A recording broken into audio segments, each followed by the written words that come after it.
Turn 6. So I finished researching Produce Reanimator, and now I have to consider what I'm going to research next, knowing that I'm going to clear 2 ancient ruins, probably getting 60 or 80 research points in the process. So I've got 23 to use, and I think I'm going to go for Guerilla Tactics still. But then I might switch next turn to research, for instance, Animate Ruins, and try to unlock what's the name? Whispers of the Fallen.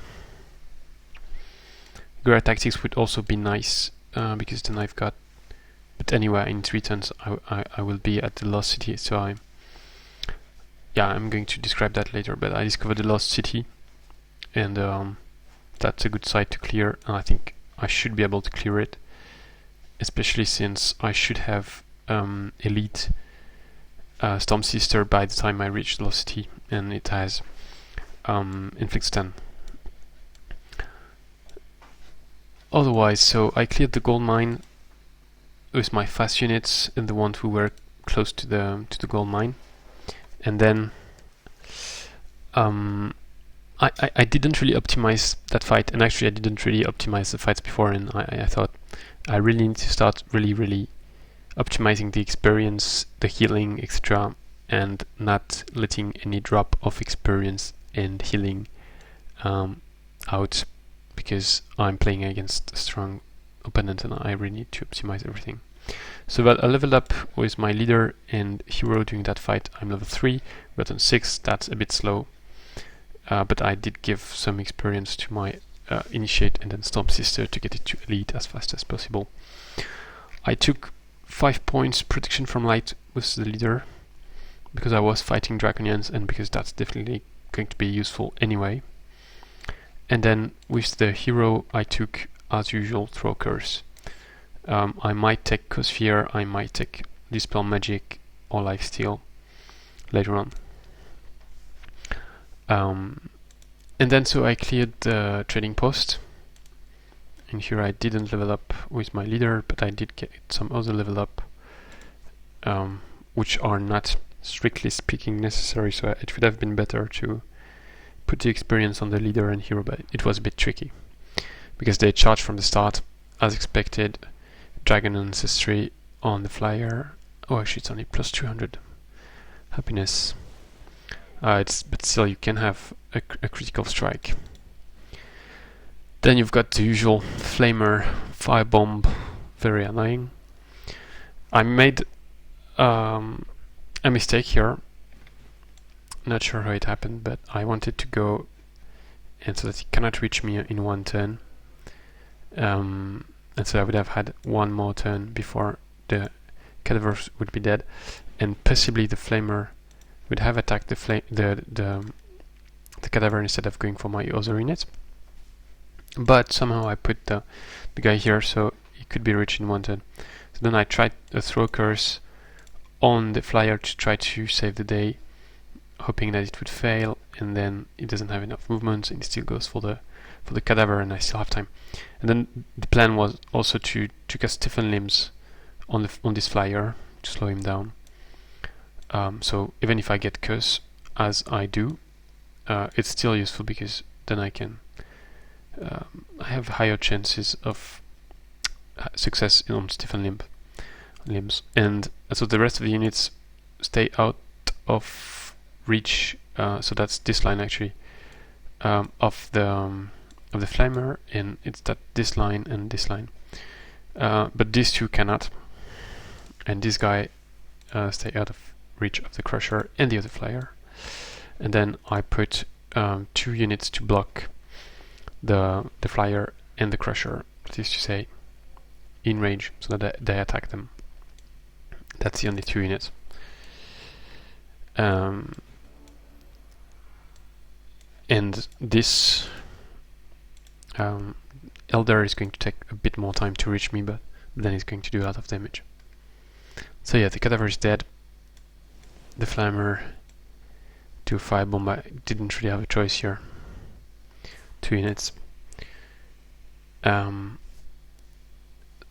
the plan is I can sacrifice some cadavers, because then I can raise corpse, or I can even on them, or I can even just forfeit them. That's not a big deal. I can create new cadavers later on if I need them. And I do a lot of damage on the flyer, but not enough to kill him. And then here I made this another small mistake. I wasn't sure what to do with the hero, but then I realized I could possibly kill the flamer. So I should have directly moved here, and then I would have had 3 strikes in terms of very low damage to be sure to kill the flamer. Then I drained the action points of the crusher with my lost soul. I devoured corpse with the cadaver to heal. And I finished the crusher with the Swordman, so I've got only 2 units left, and then I tried to maximize experience, but I'm not sure if I did it very well. I have to pin one of the units down, so I tried to stun it with 50% chance. It failed. So then I joined the rest of the action points with 2 cadavers. I've got 1 cadaver down. 2 cadaver. 1 cadaver. Where is the last one? I'm supposed to have 4. Ah yeah, no, I've got 1 who couldn't reach the fight. So I've got 1 cadaver down, 2 still up, so I raised the cadaver, and now I can still lose 1, and I can still raise it with raise corpse. So this guy has his action points drained, but it's still not really good. I need 1 more webbing or stunning or that kind of abilities, because either I kill the flyer, but then the Elder is going to do ranged damage. So I drain the action point on the Elder now, knowing that I can heal for 25 the Unicorn Raider, and then I kill the flyer. But that's not optimal either, because I would have preferred to give the killing shot to the Storm Sister for the experience. And now I'd like to have her level up on each combat I do, so that she gets to elite pretty fast, and so I need 10 more experience points, so it means I need to give her the killing shot on the Elder. So then I do some tricks to try to give the killing shot to the Elder and do some healing. And raise corpse, obviously.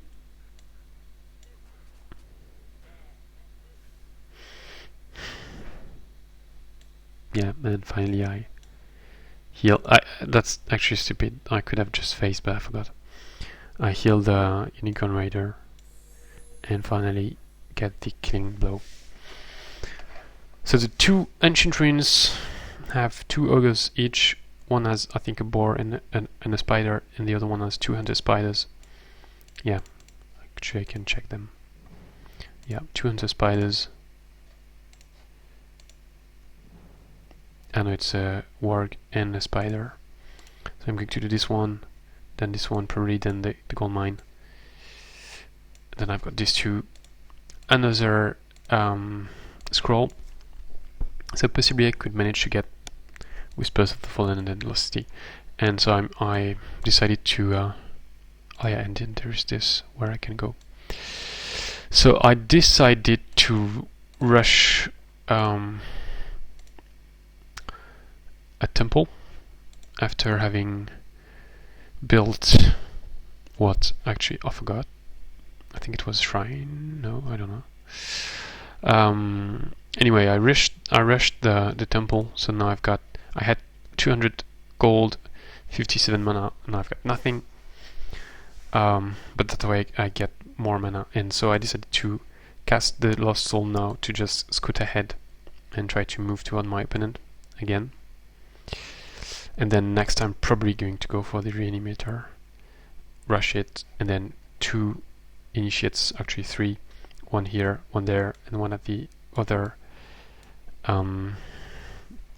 actually 4 initiates at the other fortress, which I'm probably going to put here for research points and gold, and then another one here for mana and gold because I really need mana.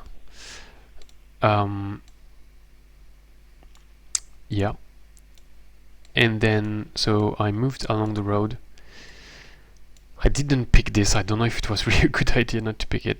But I wanted to really move on the road as far as I could, and if I moved the action points, that's 2 less movement. But next it's going to be tricky to get it back actually due to the bring and hide out. I hoped to discover the closest independent, but I didn't. I did find this. That's probably one night watch hidden, concealed, and then lost library or something, and then here I've got Spring of Life. Okay, thanks for watching. See you next time.